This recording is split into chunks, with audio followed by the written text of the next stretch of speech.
Pernahkah Anda bertemu seseorang yang selalu membicarakan pencapaiannya, atau merasa perlu membagikan setiap keberhasilan di media sosial? Di era digital, memamerkan diri jadi hal biasa, dari foto makanan hingga selfie bangun tidur. Tapi, kapan ini masih wajar, dan kapan sudah masuk ke wilayah narsisme? Narsisme bukan sekadar percaya diri. Ini soal garis tipis antara self-love yang sehat dan pemujaan diri berlebihan. Kita semua suka dipuji, itu manusiawi. Tapi masalah muncul saat pengakuan jadi satu-satunya sumber kebahagiaan. Ketika kritik terasa seperti serangan pribadi, dan empati mulai hilang karena sibuk dengan diri sendiri, disitulah bahaya mengintai. Dalam psikologi, narsisme adalah pola kepribadian, rasa superioritas berlebihan, haus pujian, dan kurang empati. Di dunia yang menuntut kita tampil menonjol, batas antara percaya diri dan narsis makin kabur. Jadi, penting untuk bertanya, apakah sensei membangun diri, atau sekarmal swaskenego? Untuk memahami narsisme, mari kembali ke mitos Yunani Narkisos, pemuda yang jatuh cinta pada bayangannya sendiri hingga binasa. Dari kisah ini, lahir istilah narsisme, cinta diri yang berlebihan dan merusak. Freud membawa konsep ini ke psikologi. Narsisme bisa jadi tahap normal, tapi jika terbawa dewasa, bisa jadi masalah. Narsisme kini dipandang sebagai spektrum dari sifat ringan hingga gangguan kepribadian serius. Contohnya, atasan yang selalu ambil kredit, atau teman yang selalu bicara tentang dirinya. Di balik kepercayaan diri, sering tersembunyi rasa tidak aman dan kebutuhan akan validasi. Media sosial memperluas panggung narsisme. Likes dan komentar jadi ukuran harga diri. Kita pun mudah terjebak dalam siklus mencari validasi digital. Pantulan diri di layar, bukan lagi di air. Narsisme punya dua wajah, grandiah dan vulnerable, rapuh. Narsis mega vokal, percaya diri, merasa paling hebat, haus perhatian, dan suka melebih-lebihkan pencapaian. Di rapat, mereka paling dominan. Di pesta, ingin jadi pusat perhatian. Narsis rapuh, tampak pemalu, sensitif, cemas, tapi tetap merasa istimewa dan ingin perhatian. Hanya saja caranya lebih halus, sering merasa jadi korban.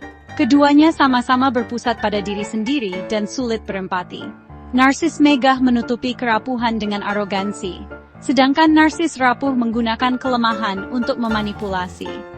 Penting untuk mengenali dua tipe ini agar tidak terjebak stereotip. Kuncinya, apakah percaya diri diimbangi empati dan kemampuan mengakui kesalahan?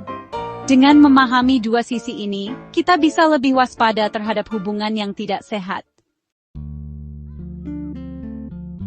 Narsisme dan cinta diri, self-love, sering disamakan, padahal sangat berbeda. Narsisme tumbuh dari rasa kurang dan butuh validasi eksternal. Harga diri rapuh, mudah hancur oleh kritik. Cinta diri tumbuh dari penerimaan internal, mengenal dan menerima diri, baik kelebihan maupun kekurangan. Orang yang mencintai diri tak butuh pengakuan luar, harga dirinya kokoh dari dalam.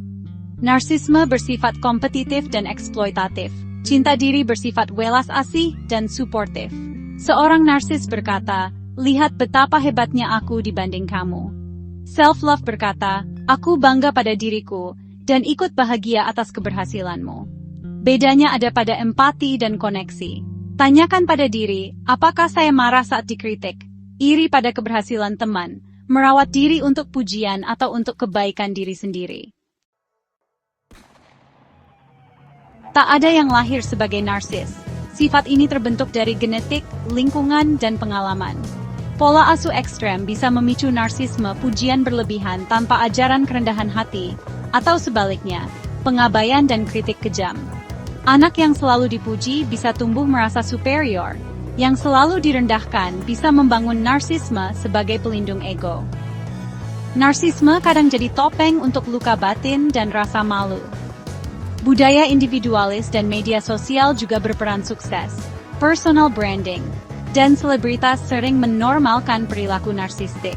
Media sosial mendorong kita menampilkan hidup sempurna, mengukur diri lewat likes dan followers. Algoritma memperkuat ruang gema, membuat narsisme makin subur. Lingkungan digital jadi lahan tumbuhnya narsisme, terutama bagi yang rentan. Narsisme paling merusak hubungan. Kurang empati, sulit membangun koneksi tulus. Hubungan jadi transaksi orang lain hanya alat untuk pujian dan status. Jika tak lagi berguna, orang mudah disingkirkan. Hubungan terasa sepihak dan melelahkan. Di tempat kerja, narsis menciptakan suasana beracun, mencuri ide, menyalahkan orang lain, dan menolak kolaborasi. Ironisnya, korban terbesar adalah si narsis sendiri. Di balik topeng, mereka sering merasa hampa, cemas, dan kesepian. Kebahagiaan mereka rapuh, tergantung validasi luar. Saat realitas tak sesuai fantasi, mereka bisa mengalami krisis berat, narcissistic injury, hingga depresi atau kemarahan meledak. Pemujaan diri justru jadi penjara, menghalangi kebahagiaan sejati. Bisakah narsisme diubah? Tidak mudah, tapi mungkin. Langkah pertama, kesadaran diri, mengakui pola perilaku yang merugikan. Sering, kesadaran baru muncul setelah krisis besar. Terapi psikologis bisa membantu menelusuri akar narsisme dan membangun harga diri yang stabil. Terapi juga jadi ruang belajar empati dan perspektif baru. Untuk semua orang, memupuk cinta diri adalah perjalanan seumur hidup. Kenali dan terima diri. Tetapkan batasan, rayakan pencapaian, dan praktikkan welas asih pada diri sendiri. Memahami narsisme bukan untuk menghakimi, tapi untuk membekali diri dengan kewaspadaan. Diri otentik bukan yang sempurna, tapi yang terus belajar dan berani jadi tidak sempurna.